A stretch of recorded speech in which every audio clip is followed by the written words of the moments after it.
오늘은 추수감사절입니다. 우리가 추수감사절이니 특별히 또 감사에 대해서 생각해 보기 원하죠. 가만히 생각해 보면 감사를 하고 사십니까? 아니면 불평이 더 많으십니까? 우리가 사실 감사할 일들이 참 많죠. 오늘 교회 새벽기도 시간이었는데 한 권사님이 강대상에 감사헌금을 올렸습니다. 그 봉투에 적혀있는 감사의 이유는 하나님 우리 며느리 방구 나오게 해주셔서 감사합니다 라는 거였어요. 그러니까 예배당의 성도들이 웃었죠. 그런데 알고 봤더니 그 감사의 제목이 왜 올라갔냐 하면 며느리가 얼마 전에 수술을 했기 때문이었습니다. 수술한 사람이 방귀가 나오지 않으면 밥을 먹을 수가 없는 거죠. 가족들이 다 그러지 않습니까? 방귀가 나오면 야 이제 잘 됐다, 수술 잘 됐다. 그때는 그 방귀도 감사한 거죠. 우리가 얼마나 이렇게 감사한 게 많은데 감사할 것에 대하여 잊고 사는지 모릅니다. 다리를 다쳐서 몇 개월 동안 쩔뚝거리고 휠체어 타고 다니면 그때는 걷는 게 얼마나 감사한 일인가 그렇게 절절하게 느꼈다가 또 괜찮아지고 걷기 시작하면 내가 언제 그런 게 감사했나 싶을 정도로 잊어버리는 게 우리의 모습이기도 합니다. 어떤 분이 이런 글을 쓴 것을 봤습니다. 집이 좁아 불만인 사람은 이미 집을 가지고 있는 사람입니다. 부모님 때문에 힘들다면 부모님이 살아계신 겁니다. 배우자 때문에 고민이라면 나는 결혼한 사람이고 자식 때문에 속상하다면 나는 자녀도 있는 사람입니다. 부하 직원이 속을 썩인다면 나는 직장에 다니고 있고 상사라는 이야기입니다. 이처럼 불만을 가질 대상을 가지고 있다는 것 자체가 감사한 일인 경우가 많습니다. 당신은 무엇에 불만을 품고 있습니까? 그 안에 감사의 보석이 숨어 있습니다. 참 찔리는 말이죠. 감사할 게 참 많은데 우리가 감사를 발견하기보다 똑같은 것을 보아도 불평할 때가 많으니 말입니다. 왜 이렇게 감사가 어려울까요? 우리가 들어본 아주 유명한 이야기 하나가 있습니다. 어떤 사람이 이제 실험을 하는데 한 달 동안에 한 동네를 딱 정해놓고 집집마다 10,000원짜리를 놓고 간 거예요. 첫째 날 동네 사람들이 너무 이상했습니다. 하지만 조심스럽게 그 돈을 이제 주워 들었죠. 둘째 날도 또 10,000원짜리가 집 문 앞에 있는 겁니다. 그러자 이제 동네에 소문이 퍼졌습니다. 와, 이게 정체불명의 사람이 이렇게 매일마다 10,000원을 주고 간다. 그렇게 2주쯤 지나니까 사람들이 돈이 언제 오나 기다리기 시작하고 3주 지나니까 감사한 마음이 사라지고 그냥 당연히 받기 시작해요. 4주째 되니까 일상에 일어나는 자연스러운 일이 되어버렸습니다. 아무런 생각 없이 돈을 가지기 시작했어요. 실험 시간이 끝나는 마지막 날 한 달이 지났습니다. 그 사람은 평소하고 달리 돈은 주지 않고 그냥 동네 골목을 지나갔습니다. 그런데 아주 이상한 반응이 터져나왔죠. 동네 사람들이 화를 내고 불평하는 겁니다. 심한 경우에 어떤 집 주인 아예 문을 열고 나와서 항의합니다. 왜 오늘은 돈을 주지 않소? 어서 내 돈 10,000원을 달란 말이오. 이 참 어이가 없는 거죠. 호의가 반복되니까 이게 권리라고 생각하는 일이 벌어진 것입니다. 이 이야기들이 모두 가리키는 게 뭐냐 하면 우리가 감사하지 못하는 이유 중에 하나는 익숙함과 망각이라는 것입니다. 성경에도 보면 감사할 일들을 겪은 사람들이 참 많이 나오죠. 하지만 그들의 공통적인 문제점은 잊었다라는 거예요. 잊었다. 그들에게 베푸신 하나님의 은혜를 잊었더라. 하나님이 살아계심을 잊었더라. 실제로 구약에서 홍해를 건너고 이스라엘 백성들이 얼마나 환호하고 감사하고 기뻐합니까? 특히 그 안에서 막 북과 장구를 치면서 노래하죠. 하나님 감사합니다. 하나님 구원해 주셨습니다. 그런데 딱 한 달 지나서 그들이 어떻게 이야기하고 있는가? 출애굽기 16장 3절을 보면 이렇게 이야기합니다. 이스라엘 자손이 그들에게 이르되 우리가 애굽 땅에서 고기 가마 곁에 앉아 있을 때와 떡을 배불리 먹던 때에 여호와의 손에 죽었더라면 좋았을걸. 너희가 이 광야로 우리를 인도하여 내어 이 온 회중이 주려 죽게 하는도다. 감사의 기억은 다 사라진 거예요. 그리고 지금 자신들이 겪고 있는 상황에 대한 불만만 그들의 마음에 가득한 거죠. 이런 사례들을 보면 우리의 본성 자체가 감사하기보다는 남하고 비교하고 그러면서 불평하게 되고 그렇게 하는 게 우리의 본성 아닌가라는 생각까지 들 정도입니다. 실제로 주변에서 감사하는 사람들보다 불평하는 사람들이 훨씬 많아요, 우리가. 도대체 감사를 하면서 살아가는 사람들은 어떤 능력이 있고 어떤 이유가 있어서 그게 가능할까? 오늘 본문에서 유일하게 감사를 하러 예수님 앞에 나온 한 사람이 있습니다. 사마리아인이에요. 그 사람이 도대체 어떻게 감사를 잊지 않고 살아갈 수 있었을까? 우리가 그 이유를 한번 찾아보기 원합니다. 이 사마리아라는 지역의 배경에 대해서 한번 먼저 볼 필요가 있어요. 사마리아는 그 북왕국, 옛날에 그러니까 예수님 이전에 북왕국과 남왕국이라는 나라로 이스라엘이 쪼개져 있을 때 북왕국이 먼저 아수르라는 나라에서 멸망하죠. 그리고 멸망한 다음에 거기에 아수르라는 정복 민족이 자신의 사람들을 데려다가 이주시킵니다. 그러다 보니까 원래 이스라엘 민족과 혼혈 민족이 생기게 된 거예요. 그게 사마리아의 처음 시작이었습니다. 그러니까 혈통적으로 순수한 유대인은 아니었던 것이죠. 사마리아 지역에 사는 사람들이. 왜 이방인들의 피가 섞여 있는 반쯤 유대인이었습니다. 뭐 이들이 피가 좀 섞였다고 해서 그게 그렇게 문제는 되지 않습니다. 왜냐하면 이방인들도 얼마든지 개종해서 유대교 안에 들어와서 유대인이 될 수 있었으니까요. 근데 문제는 그런 혈통만의 문제로 원수지간이 된 게 아닙니다. 이 사마리아와 유대인들이 아주 극렬한 원수가 된 이유는 이 북왕국이 먼저 아수르에 망한 다음에 남왕국도 망합니다. 유대인들이 살고 있는 남왕국이 바벨론에 의해서 망하고 이 사람들이 바벨론의 포로로 끌려가죠. 그랬다가 한참이 지난 후에 되돌아옵니다. 되돌아왔으면 자신들의 고향을 다시 중건하는 일에 힘쓸 거 아니겠어요? 예루살렘을 다시 세우기 시작합니다. 그럼 그래도 반쯤 피가 섞인 동족인데 예루살렘 다시 세우는 거 도와줄 수 있잖아요. 그런데 조직적으로 방해를 하기 시작합니다. 자신들의 세력이 예루살렘이 커지면 부담되니까. 그러면서 방해를 시작하고 그러면서 사마리아인들과 유대인들의 갈등이 그때부터 본격적으로 표면화되기 시작해요. 그러다가 사마리아인들이 예수님 태어나시기 400년 전에 아예 그리심산이라고 하는 자신의 그 세겜 땅에 있는 산 위에다가 성전을 지어버렸습니다. 그러니까 유대인들이 볼 때는 이거 완전한 이단이 탄생한 거예요. 그래서 주전 128년에 유대인들이 사마리아를 무력으로 침공합니다. 그리고 그리심산에 그들이 지어놓은 성전을 다 부셔버려요. 그리고 유대교로 개종해라 라고 강요합니다. 근데 이제 거부를 한 거죠. 그런 사건이 일어나니까 점점 갈등이 심해질 거 아닙니까? 그러다가 사마리아인들이 참지 못하고 예수님이 태어나시고 예수님 한 10살쯤 되었을 때에 이 사람들이 어떤 짓을 했냐 하면 6월절이면 굉장한 명절이잖아요. 유대인들의 모든 남자들이 그냥 성전에 와서 제사 드리기 위해서 올라오는 그때에 밤에 몰래 들어가서 사람의 그 뼈들을 성전에다가 다 뿌려버려요. 이건 완전한 부정을 의미하는 것이죠. 그러다 보니까 성전이 부정해지고 6월절 제사를 못 드리는 일까지 발생하게 됩니다. 그러니까 사마리아인 하면은 유대인들은 치를 떠는 거예요. 이건 짐승보다 못한 존재다라고 생각하는 게 사마리아인이죠. 실제로 요한복음 8장 48절을 보면 유대인들이 예수님을 비방하고 욕할 때 어떻게 말하냐 하면 유대인들이 대답하여 이르되 우리가 너를 사마리아 사람이라 또는 귀신이 들렸다 하는 말이 옳지 아니하냐. 그러니까 예수님을 비방하는 욕이 있었다는 거 욕. 귀신 들린 미친 자 그리고 사마리아인. 그러니까 이게 사마리아인이라는 말이 얼마나 끔찍한 말인지 알 수 있잖아요. 귀신 들려서 미친 존재와 같은 수준이 사마리아인이라는 거예요. 근데 지금 예수님이 가시는 동네가 사마리아와 갈릴리의 경계로 들어가시는 거죠. 그러니까 당연히 사마리아인들이 유대인들하고 섞여 있는 가능성이 있는 거예요. 실제로 이제 예수님이 그 마을에 들어가시자 10명의 나병 환자가 등장합니다. 이들이 가까이 오지 못하고 멀리서 소리를 지르죠. 그 이유는 율법에 따라서 나병 환자들은 이 마을에 같이 사람들과 거주할 수가 없었습니다. 전염되고 부정해지니까. 그러니까 마을 변두리에 살아야 되고 이 보통 사람들이 오게 되면 이 나병 환자들이 부정하다 가까이 오지 말라고 소리를 쳐서 경계를 주어야 돼요. 그거 하지 않으면 돌로 쳐 죽여도 아무 문제가 안 되는 게 율법이었습니다. 그러니까 멀리서 예수님 보면서 외치기만 하는 거예요. 그 12절 13절입니다. 한 마을에 들어가시니 나병 환자 10명이 예수를 만나 멀리 서서 소리를 높여 이르되 예수 선생님이여 우리를 불쌍히 여기소서 하거늘.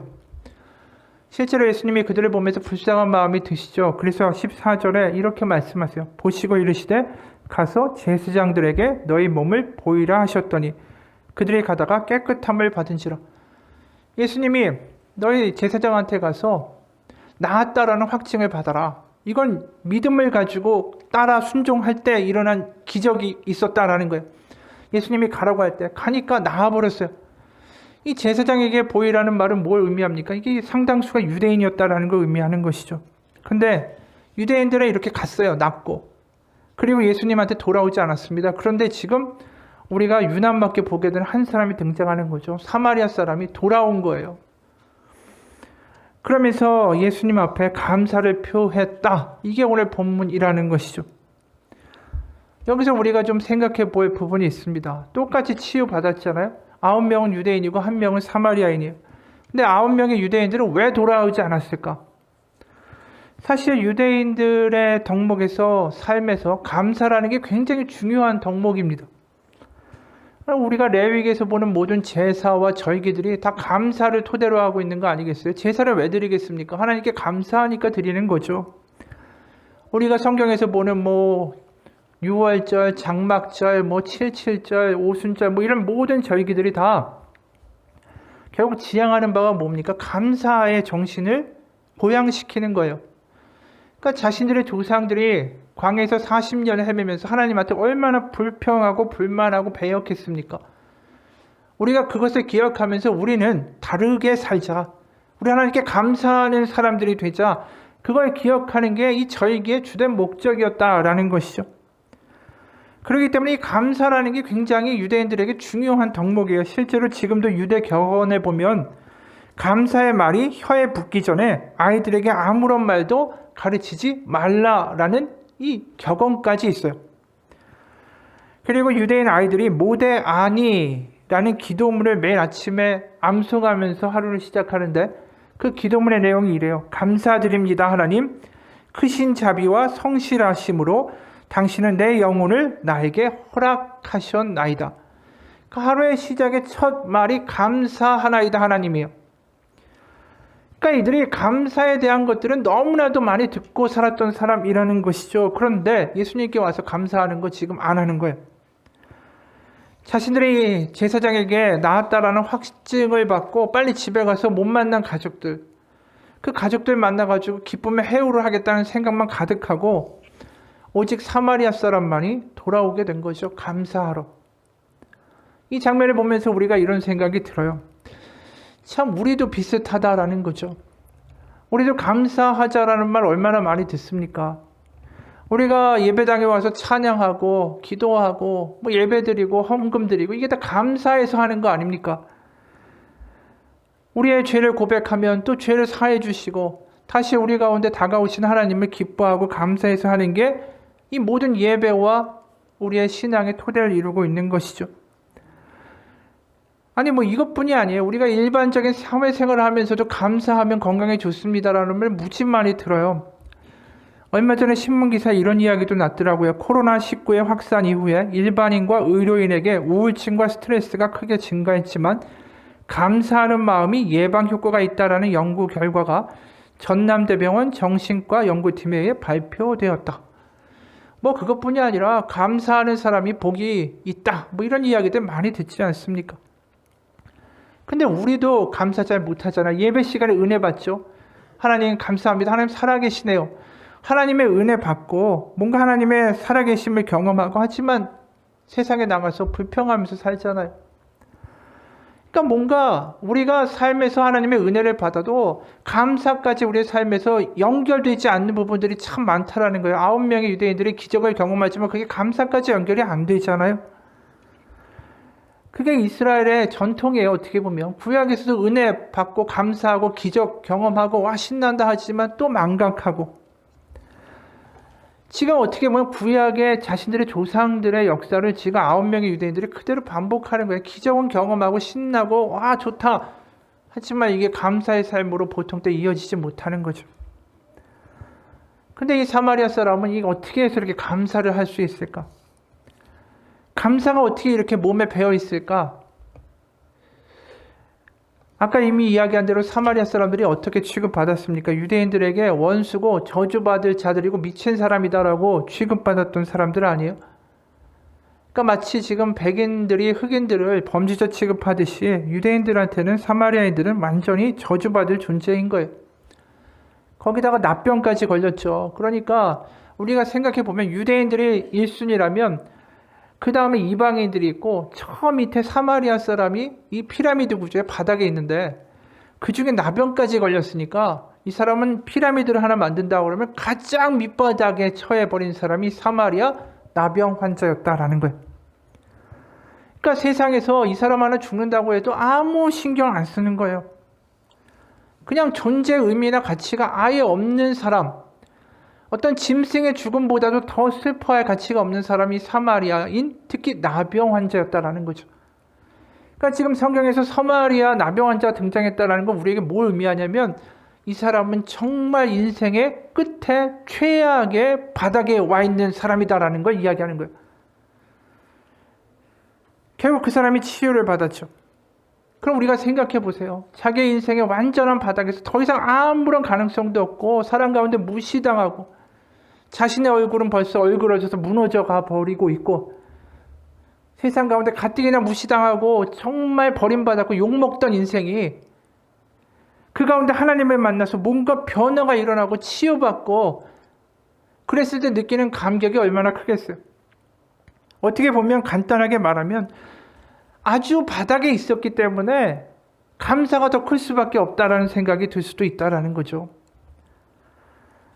이런 어떤 사마리아 사람의 어떤 경험이라는 게 아마 이런 것 같아요. 1990년대 활동하던 장 도미니크 보비라는 사람이 있는데 이 사람이 세계 유명한 잡지 엘레 편집장이었고 굉장히 잘생기고 화려한 언변으로 프랑스 사교계를 휩쓸었던 사람입니다. 근데 43살 되던 해 갑자기 나락으로 떨어져요. 뇌졸중에 걸렸는데 이 3주 만에 의식은 돌아왔지만 몸이 전체가 마비돼가지고 어느 몸의 지체도 움직일 수가 없었습니다. 움직일 수 있는 건 눈꺼풀 딱 하나였어요. 그래서 이 눈꺼풀을 가지고 신호를 만들기 시작했습니다. 눈꺼풀을 한 번 깜빡이면 yes, 두 번 깜빡이면 이제 no, 이런 식으로 해서 알파벳을 나중에 만들게 돼요. 그래서 꼼짝 않고 누워있지만 눈꺼풀로 나중에 책도 쓰게 됩니다. 그게 잠수복과 나비라는 책이에요. 거기에 보면 이 사람이 자신의 지금 상황을 이야기합니다. 끊임없이 입속에서 과다하다 못해 입 밖으로 흘러내리는 침을 정상적으로 삼킬 수만 있다고 해도 나는 세상에서 가장 행복한 사람이 된 것 같은 기분이 들 것 같다. 이 사람에게는 뭐예요? 정신은 살아있는데 몸은 감옥이 된 거예요. 그러니까 지금 사마리아인이 마찬가지죠. 자신의 인생에 완전히 그냥 나락으로 떨어져서 아무것도 할 수 없는 무능력자가 되어 있는데 그때 갑자기 기적을 체험한 거예요. 그러니까 그 감사가 얼마나 크겠어요. 인생의 바닥에서 회복된 그 기쁨. 사람들은 아무도 자기를 존재했다고 얘기 안 하는데 하나님이 자기를 고쳐줬어요. 그게 자신한테는 충격인 사건이에요. 너무 놀라운 거예요. 그러니까 어떻게 보면 기적 자체가 놀라운 게 아니라 하나님이 자기를 고쳐줬다라는 게 놀라운 거예요.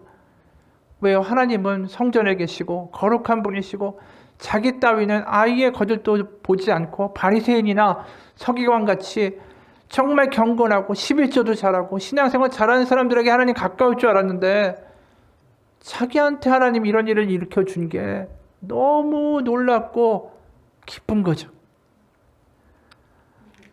그러니까 정말 바닥에 있는 사람일수록 자기를 기억해주는 하나님이 너무나도 감사할 수밖에 없다라는 게 우리가 지금 여기서 이해가 되는 거예요. 여러분, 이 사마리아인이 우리 가운데 공감되기 위해서는 뭐가 중요합니까? 내가 나의 주제를 알아야 되는 게 중요한 거예요. 다시 말해서 우리가 감사를 할 수 없게 된 것은 내가 하나님 없이도 살아갈 만하기 때문에 그런 거예요. 우리가 천년만년 살 것 같죠. 오늘이 또 내일같이 연결될 것 같고 내일은 또 모레와 같이 연결될 것 같죠. 하지만 나이를 먹어보고 우리가 갑자기 사고를 당해보면 알아요.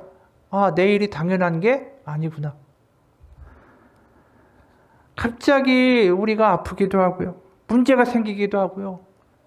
회사가 어려워지기도 하고요. 우리가 컨트롤할 수 없는 일들이 우리의 삶 가운데 얼마나 많이 일어날 수 있는지 몰라요. 그게 우리의 삶의 현실이라는 거죠. 근데 우리는 삶이 아름답고 행복하고 드라마 같고 이게 우리의 삶의 현실이라고 착각하고 산다라는 것입니다. 사실 우리의 삶의 실존의 모습이 가장 절절하게 드러난 데가 어딘지 아십니까? 응급실이에요, 응급실. 거기는 모든 인생의 사고와 모든 인생의 죽음과 인생의 고통이라는 현실이 그 응급실 안에 다 존재해요.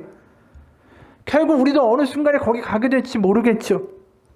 하지만 우리가 세상에 다니면서 그 응급실에다가 죽음과 고통과 우리의 연약함이라는 실존은 다 가둬놓고 세상에서 즐겁고 카페에서 놀고 어디 가서 정말 행복한 모습의 그런 사진들과 그림들만 보면서 이게 우리의 삶이야라고 생각하고 산다라는 거죠. 하지만 인간에게 감추어진 현실은 사실 장례식장에 있고 응급실에 있고 병원에 있어요. 이게 우리가 아파보고 당해보면 느끼는 거예요. 와, 인간이 이런 거구나. 이게 우리의 인간의 현실이라는 거예요. 이걸 너무나도 철저하게 아는 사람이 누구였다고요? 사마리아인이었던 거예요. 야, 이게 사는 거고 이게 인간이라는 거구나. 그 누구보다 매일매일 절실하게 그걸 피부로 느끼고 살았던 사람이 사마리아인인 겁니다. 그런 기적보다 자신의 인생에서 함께 해줄 하나님이 자신 앞에 나타났다는 게 훨씬 더 기쁜 거예요. 왜요? 인생의 문제는 또 닥쳐올 거를 이 사람은 알고 있어요. 지금 나병이 낫는다고 해서 그 다음에 병이 안 걸린다라고 누가 보장합니까? 이 폭풍우가 한번 지나가면 또 다른 폭풍우가 올 거예요. 또 다른 문제가 닥쳐올 거예요. 지금의 기적, 나은 것 자체, 이 기적에 집중하는 게 중요한 게 아니라 그는 본질적으로 알아요. 내 인생을 어디다 의지하며 살아야 하는가를 아는 거예요. 그렇기 때문에 그는 돌아올 수밖에 없어요. 내 삶의 주인 되시고 내 삶을 진정으로 돌보실 수 있는 분, 그 분이 바로 예수님을 통해 나에게 오셨다. 그분께 돌아가고 그분 앞에 무릎 꿇을 수밖에 없는 거죠. 그래서 말로 감사하는 게 아니에요. 이 사람의 행동을 보면 15, 16절 그 중에 한 사람이 자기가 낳은 것을 보고 큰 소리로 하나님께 영광을 돌리며 돌아와 예수의 발 아래에 엎드려 감사하니, 입으로 감사합니다 인사했다라는 게 아니죠. 돌아와 큰 소리로 하나님께 영광을 돌리며 그 다음에 엎드렸다. 팔 아래. 이 원어를 그대로 보면 얼굴을 땅에 조아리다라는 뜻이에요. 이게 무슨 의미입니까? 바람 많았던 나의 인생, 폭풍을 불었던 나의 인생, 앞으로도 어떻게 될지 모르는 나의 인생에 참 주인이 되실 분은 하나님이십니다. 내가 나의 하나님 없이는 살아갈 수 없는 존재입니다. 그걸 알기 때문에 와서 엎드리는 거예요. 그게 감사라는 것이죠. 우리가 감사해야 되는 것은 내 안에 복을 주셔서 내 사업이 잘 돼서 내가 뭔가 원하고 바랬던 게 이루어져서 감사한 게 아니라 하나님이 나의 하나님이 되어주신 게 감사한 거예요. 우리가 여기 보면 10명이 예수님을 부르죠. 나병 환자들이. 그때 선생님 이렇게 불러요. 13절 소리를 높여 이르되 예수 선생님이요. 선생님이라는 단어는 에피스타타라는 헬라어예요.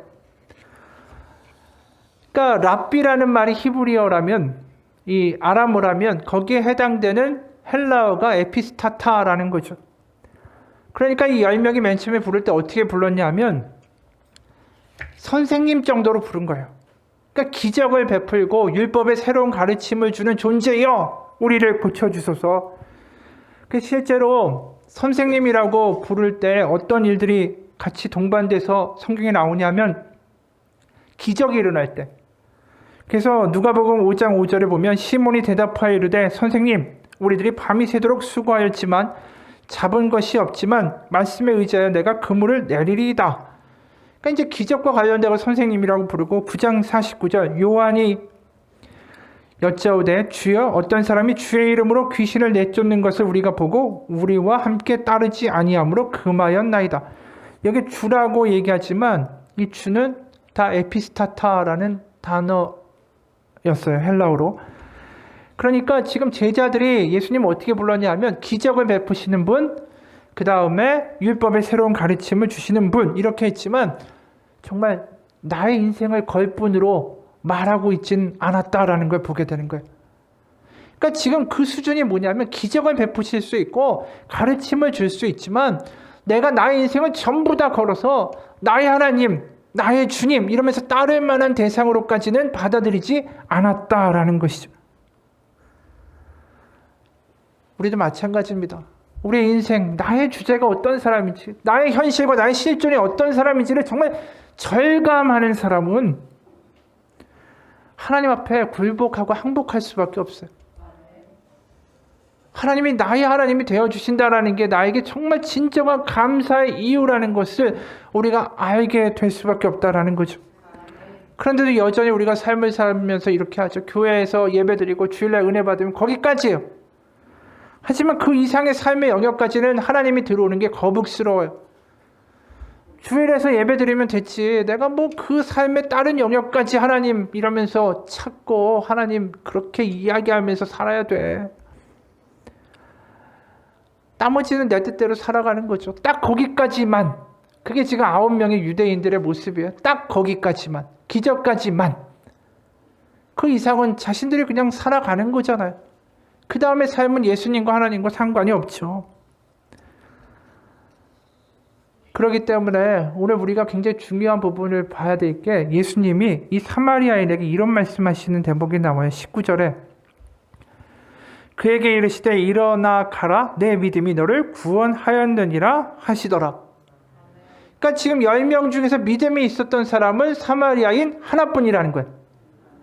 그러니까 예수님이 말씀하시는 믿음이라는 게 뭐냐 하면 하나님이 나의 하나님이 되시고 나의 일생을 책임지시는 분이시다라는 그것을 믿는 믿음이에요. 하나님 자체를 믿는 믿음.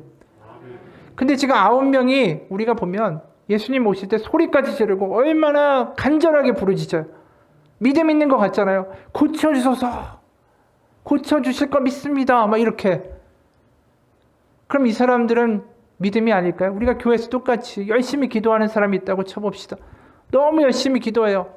주님 낫게 해주실 것을 믿습니다. 이번에 내 자녀가 대학 가게 될 것을 믿습니다. 하나님 이번에 성적이 좋아서 승진될 거라고 믿습니다. 이번에 계약이 잘 체결될 거라고 믿습니다. 그러면서 큰 소리로 부르짖으면서 주여 뭐 이렇게 기도하는 사람이 믿음 있다고 하실까? 우리가 여기서 좀 잘 봐야 되는 부분이 있습니다. 겉모습으로 보면 10명이 다 부르짖었어요. 사마리아인도 그렇고 9명의 유대인도. 근데 사마리아만 믿음 있다고 하시잖아요. 한 이야기를 소개합니다. 한 젊은 엄마가 차에 어린아이를 가득 태우고 볼일을 보러 다니고 있었어요. 두 군데 일을 보고 나니까 예상보다 시간이 너무 지체돼서 서두르지 않으면 병원 예약을 놓치게 된 것입니다. 근데 또 병원 빨리 가야 될 판에 슈퍼까지 들려야 되는 상황이 된 거예요. 두 가지를 사야 되는데 지금 아이들 데리고 거기 가서 차 세워놓고 애들 차 내리게 하고 겉옷 입히고 또 카트 가져와서 아이들 거기 태우고 밀고 또 들어갔다가 물건 사가지고 나오려면 그것만 해도 한 30분 40분 걸리게 생긴 것입니다. 시간이 너무 모자른 거예요. 그러다 갑자기 묘안이 떠올랐습니다. 야, 가게 정문 앞에 그 주차칸이 하나만 비어 있으면 거기다 차를 딱 세워놓고 내가 아이들이 잘 있는지 그 유리창 너머로 지켜보면서 빨리 갔다 오면 되겠다라는 생각이 드는 거예요. 그러니까 이 엄마가 기도하기 시작했어요. 주님, 제발 정문 앞에 주차칸이 비어있게 해주세요. 주님, 거기에 아무 차도 안 들어오게 하실 수 있잖아요. 주님이 그렇게 해주실 줄 믿습니다. 그리고 계속 믿습니다. 주님 믿습니다. 이렇게 말을 되뇌이면서 간 거예요. 그런데 가게에 도착해서 차를 주차하려고 보니까 주차장에 단 한 곳도 빈칸이 없었더라는 거예요. 이 젊은 엄마의 신앙생활에 대해서 어떻게 생각하세요? 이 엄마 믿음이 있는 것 같아요? 없는 것 같아요? 이 엄마가 엄청 혼란스러웠어요. 자신은 분명히 믿음 가지고 확실하게 기도했다라고 생각했는데 응답이 안 된 거예요. 이게 믿음이 아니라는 거예요. 내가 원하고 기대하는 것이 이루어질 것을 믿는 게 믿음이 아니라 믿음은 하나님이 나의 삶의 주인 되신다라는 것을 믿는 거예요. 믿음의 대상은 내가 원하는 것이 아닙니다. 지금 사마리아인의 특징이 뭐냐면 그가 기적을 경험했든 안 했든 그게 그에게 중요한 게 아니에요. 지금 그는 자신의 바닥의 인생에서 자신을 만나주신 하나님 그거 하나가 지금 감격하고 감사한 이유가 된 것이죠. 기적에 집중하는 게 아니라 하나님이 나를 만나주신 나의 하나님이 되었다라는 게 감사하게 됐을 때 그는 앞으로 어떤 일이 일어나도 흔들리지 않을 거예요. 하지만 기적 때문에 감사했던 사람이라면 나중에 돌아가서 문제가 생기면 또 불평할 거예요. 또 하나님 어떻게 이럴 수 있냐고, 하나님이 나 사랑하는 거 맞냐고, 또 이렇게 나올 것이 뻔하다라는 것이죠. 만약에 이 엄마가 진정한 믿음이었다면 뭐 이런 기도 했을까 안 했을까 모르지만 설사 했다고 한다면 주책한이 없다 할 때 어떻게 반응했을까요? 하나님 빈칸 없어서 또 감사합니다 이랬을 거예요. 하나님이 뭔가 이유가 있을 것 때문에 이렇게 하셨을 거라고 믿습니다 라고 이야기했겠죠. 하나님께 항복하고 하나님이 나의 하나님이 됐다라는 게 정말 기쁨이 된 사람들은 어떤 상황에도 감사할 수 있다라는 거예요. 우리가 감사에 실패하는 이유는 다른 게 아닙니다. 하나님 앞에 아직 완전한 항복을 하지 않았기 때문이에요. 내 생각이 있는 거예요. 내가 볼 때 이게 맞고 저게 틀리고 내가 선악을 다 구별하고 있어요. 하나님 이러니까 이거 아니고 이렇게 돼야 되고, 그러다 보니까 이게 마음에 안 드는 거예요. 하나님 하시는 게. 그럼 무슨 감사가 나오겠어요. 불평이 나오지. 지금 상황이 내가 볼 때는 꽝인데 하나님이 볼 때는 너무 좋은 상황일 수 있다라는 건 있는 거죠. 생각해 보세요. 초등학교하고 부모의 생각이 똑같다. 그 집에. 그럼 그 집이 어떻게 될까요? 그 집은 끝장나는 거예요. 그냥. 어떻게 초등학생 아이와 부모의 생각의 수준이 똑같을 수가 있겠어요? 절대 그러면 안 되죠. 하나님과 우리의 수준이 같을 수가 있겠습니까? 절대로 그렇게 될 수 없고 그렇게 돼서도 안 되는 거죠. 우리가 어떤 존재인지 다시 한번 기억하기 원합니다. 내가 감사를 잊었다면 내가 어떤 존재인지를 다시 한번 돌아볼 수 있어야 돼요. 내가 얼마나 연약한 사람인지, 내가 내일도 모르는 얼마나 부족한 사람인지, 내가 이것이 옳다, 이것이 맞다라고 주장할 수 있는 그런 세상을 아우르는 지혜를 가지지 못한 사람이라는 걸 알아야 돼요. 그걸 아는 사람이 사마리아인이었다라는 거예요. 한마디로 사마리아인은 하나님, 나 못났습니다. 그걸 너무 잘하는 사람이었다라는 거죠. 실제로 하나님의 은혜를 받았던 사람들을 보면 유난맞게 사마리아인들이 많아요. 유대인들의 특징이 뭡니까? 나 하나님을 좀 알아. 나 괜찮게 살아. 나 괜찮은 사람이야. 그렇게 생각하고 살았던 사람들이 유대인이에요. 실제로 사마리아인 유명한 이야기가 요한복음 4장에서 사마리아 땅에서 혼자서 낮 12시에 우물을 깃고 있던 그 여인 아닙니까? 이혼을 5번이나 했는데 예수님이 그 여인만을 굳이 찾아가서 만나신 이유가 뭡니까? 사마리아라는 세상의 가장 바닥 중에서 더 바닥이었어요. 왜요? 사마리아 마을에서 저 여자는 버린 여자야. 저주받은 여자야. 사마리아 땅에서도 더 바닥에 떨어져 있는 그 여인이 바로 하나님을 만난 것 자체가 너무나도 큰 기쁨으로 살아갈 수 있는 사람이었기 때문이다라는 것이죠. 여러분, 내가 감사가 어렵고 내 삶에서 감사와 찬양이 떠나가고 있다면 내가 하나님 앞에 아직 항복하지 않았구나. 그게 유일한 이유입니다. 바로 내 믿음이 너를 구원하였느니라. 예수님이 이 말씀하시죠. 여기 이 믿음이란 말이 얼마나 무거운 말인지 몰라요. 그 믿음은 뭘까요?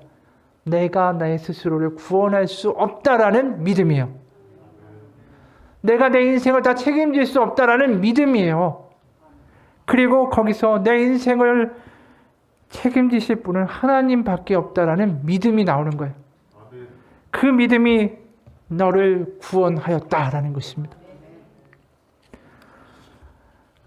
한 목사님의, 미국 목사님의 이야기입니다. 제가 30년 넘게 사역을 한 지역이 제가 고등학교를 다녔던 동네입니다. 30년 사역을 했으니까 한때는 청춘이었던 제 고등학교 동창들이 다 같이 비슷한 시기에 직업을 가지고 가정도 비슷한 시기에 꾸리게 되고 자녀들도 거의 같은 또래로 키우게 됐습니다. 고등학교 동창 중에서 아주 절친 하나가 있었는데 저하고는 정말 거리가 먼 타입이었습니다. 저는 토론을 좋아하는 괴짜였고 그 친구는 풋볼, 그 미국 풋볼 있지 않습니까? 풋볼의 영웅이었습니다. 학교에서도 너무나도 인기가 있었고 사람들이 그를 너무나도 졸졸 따라다녔고 그러다 보니까 그는 어느 순간 신앙인과는 점점 거리가 멀어졌습니다. 그러다가 사업가가 됐고 부유해졌고 동네에 아주 유력한 인사가 됐습니다. 당시에 우리 자녀들도 같은 학교에 다니게 됐죠. 제 장남과 그 친구의 둘째가 동시에 유치원에 들어갔습니다. 하지만 그때부터 우리 두 사람의 이야기가 달라집니다. 왜냐하면 제 아들은 건강하고 튼튼했습니다. 하지만 그 친구의 아들은 뇌종양 말기 진단을 받았죠. 아이들이 초등학교 들어갔을 때 제 아이들은 달리기도 하고 공놀이도 하고 트랙 경주도 했습니다. 하지만 제 친구의 아들은 휠체어 신세를 져야만 했습니다.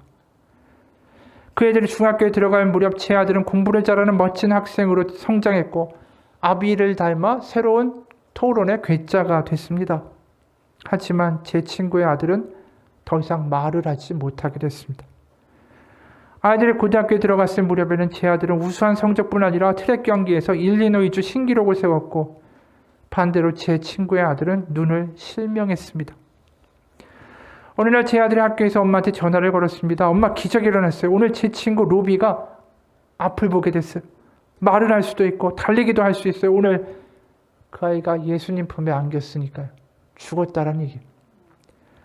제 아들이 그렇게 믿어서 저는 감사했습니다. 하지만 제 어깨는 너무나도 무거웠죠. 저는 그 지역의 담임 목사로서 고등학교 동창을 위로하러 가야만 했습니다. 영향력 있고 부유하지만 아들을 잃은 남자였죠. 솔직히 말씀드리면 저는 두려웠습니다. 그렇게 강하고 부유한 친구가 하나님의 선하심을 전하러 간 나에게 어떻게 행동할지 겁이 났기 때문입니다. 가서 현관문을 두드렸습니다. 친구가 문을 열었을 때 저는 유감이야 라는 말부터 꺼냈습니다. 그러자 친구가 이렇게 말했습니다. 날 불쌍히 여기지 마. 오늘 내 인생의 최고의 날이야. 이제 내 아들은 어느 때보다 건강해졌고 우리 구세주와 함께 있으니까 아들이 그곳에서 주님과 잘 있다라는 것을 믿어. 잘 나가는 삶을 살면서 젊었을 때 예수님께 등을 돌렸던 친구였어요. 그런데 아버지로서 가장 끔찍한 일을 당한 순간에 그 친구가 믿음을 가지고 마음의 안식을 찾았을 뿐 아니라 기쁨과 감사를 이야기한다. 그러면서 이분이 이렇게 얘기했어요. 이 세상 어느 목사도 그런 일을 할 수는 없습니다.